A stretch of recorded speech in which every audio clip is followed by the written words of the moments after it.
The work I tend to enjoy making most, it has an organic feel.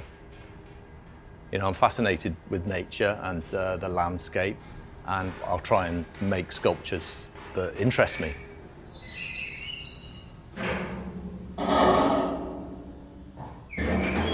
I've wanted to make a seahorse for quite a while, really. For the way that I work, you know, they have a sort of exoskeleton, which is like an armour plating to them, which really lends itself to sheet metal. The seahorses, they are on our coastline. They're kind of made up of lots of different parts. They've got this crazy horse's head and this monkey's tail, this articulated tail, and this sort of armour plating and the camouflage and the eyes that move independently. And you know, who doesn't love a seahorse? You know, it's just a magical, mysterious creature that is, you know, from your childhood, you know, fairy tales. I wanted it to be big, but it's just kind of grown in scale and ended up the size it is, but quite happy with that, really. I'm really pleased to be making this sculpture for the county that I live in. I live here, I brought my family up here. I love it, you know, it's such a beautiful place to live, and the landscape and the coast is a significant part of that.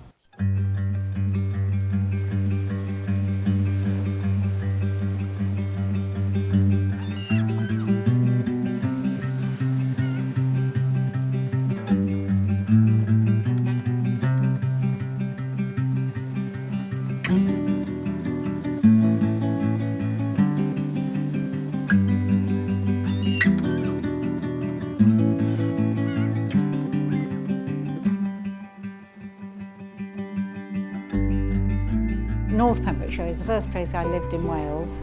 I moved to an organic farm in my 20s, and I gave up art for a year, but it found me again within a year. I couldn't believe how beautiful the landscape was. I felt like, yeah, I was in heaven, really.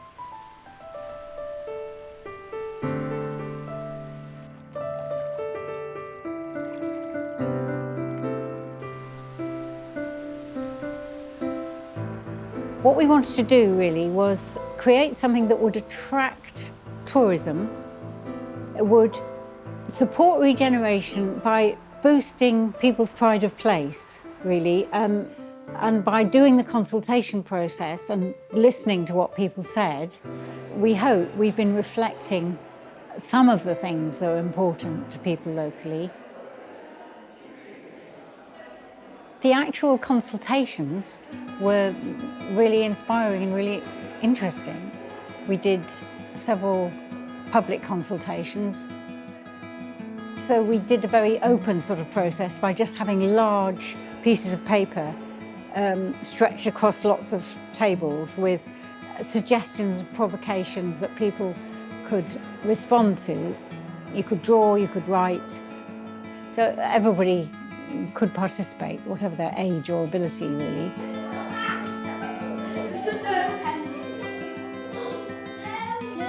Yeah.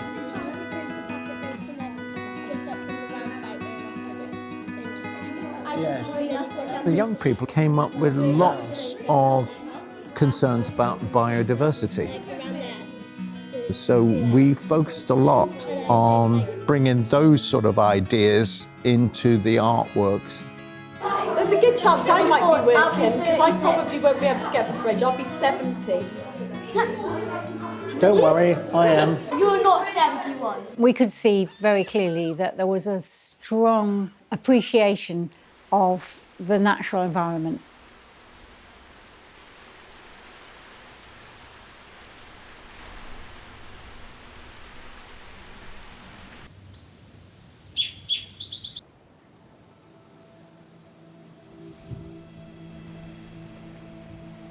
So I think we all have an internal landscape that's shaped by our perceptions of the world.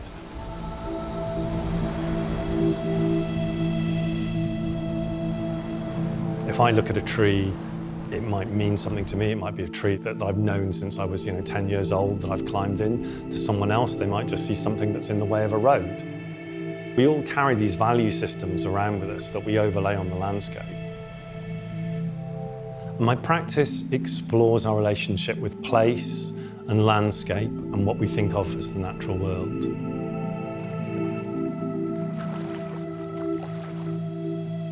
It's not just the external world that we see and move through and that surrounds us, but also that kind of internal landscape that we have, that we overlay on the external landscape and how it shapes our view of the world.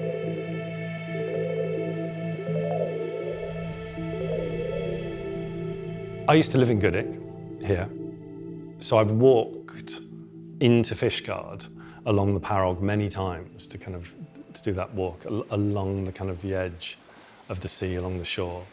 And it's a very evocative space. It's kind of like a space for dreaming. You've got this big vast horizons which give you space to imagine things and think about what might be out there underneath the water. Those things that are invisible that we might take and make visible. And one of those things was plankton. They form the basis of the whole oceanic food web.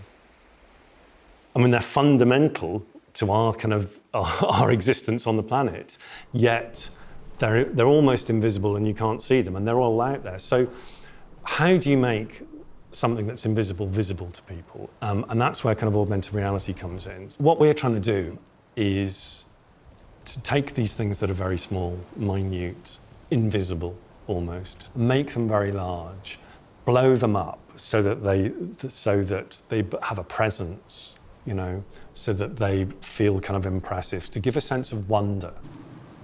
Bring it a metre closer. I reckon. We want it to be something that's instant for people. We don't want you to have to download an app, and it's as simple as scanning the QR code and following the on-screen instructions.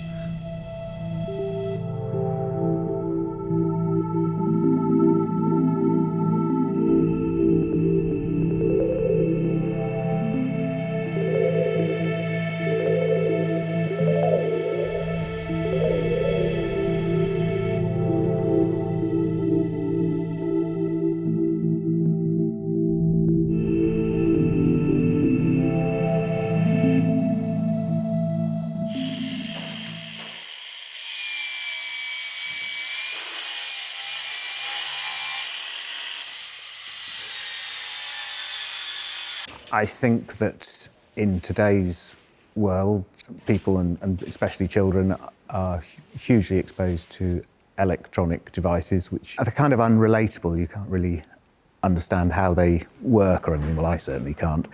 And I don't think you get options very often in life to turn a handle and see something really work, or see cogs meshing together and levers pushing and things happening. I like making things that are accessible and a lot of people can see and use. Mornings over a cup of tea, that's our best creative time, definitely.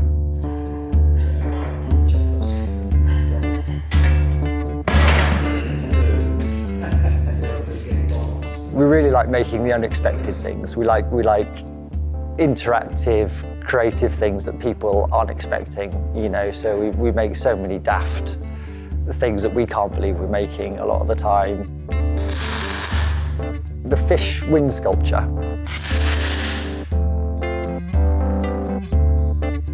It's in a really interesting position next to the sea life centre, so it's lovely to be able to have these pieces in really prominent positions next to the ocean. I think one of the nice things about living around here is you see so many tourists and you realise actually people are coming here for their holidays and we get to live here, so it's really nice to put these pieces in places where they're going to be and they're going to enjoy. We've done a lot with fish, actually, funnily enough, thinking about it. We've made a lot of things with moving fish. So yeah, so it seems to be a bit of a theme at the moment for us, fish, octopus and jellyfish, yeah.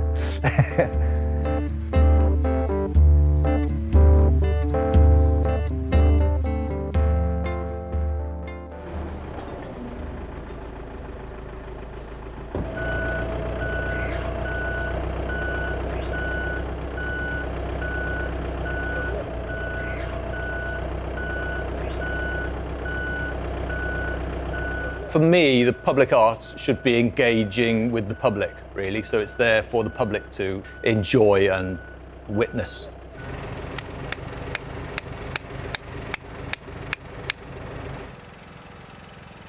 I'm hoping people will be uplifted when they see it, and it'll become a landmark, really, something that people will want to come and visit, and hopefully it will engage with the children, and will definitely be an iconic sculpture that will be associated with Fishguard and Goodwick.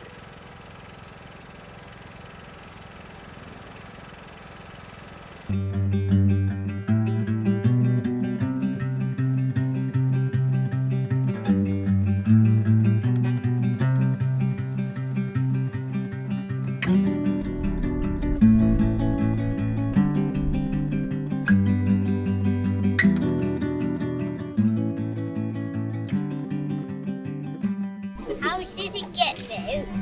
I made a kind of scale 2D drawing and took each piece, each segment was like a jigsaw puzzle, really. Yeah, it's magnificent. Thank you so much. It really is. Thanks. Yeah, I love it. I love it.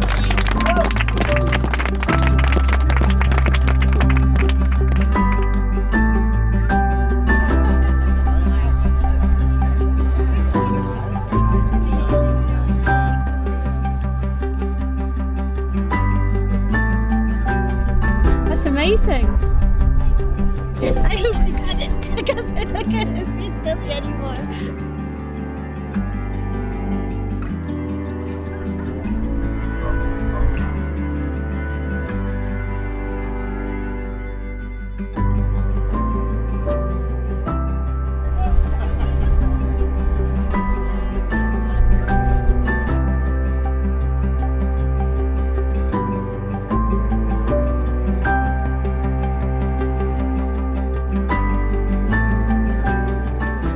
It will encourage children to walk, and I hope it will provide magical moments, or moments of awe-inspiring moments.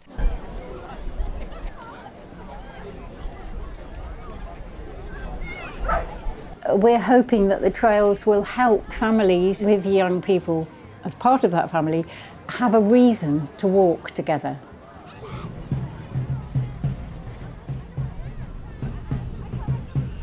It felt very important to engage with younger people because they're the future, they're going to be there, they're going to be looking at these sculptures longer than anyone else. It felt important to understand what their concerns were and what was important to them. So that has informed a lot of the themes in the trail.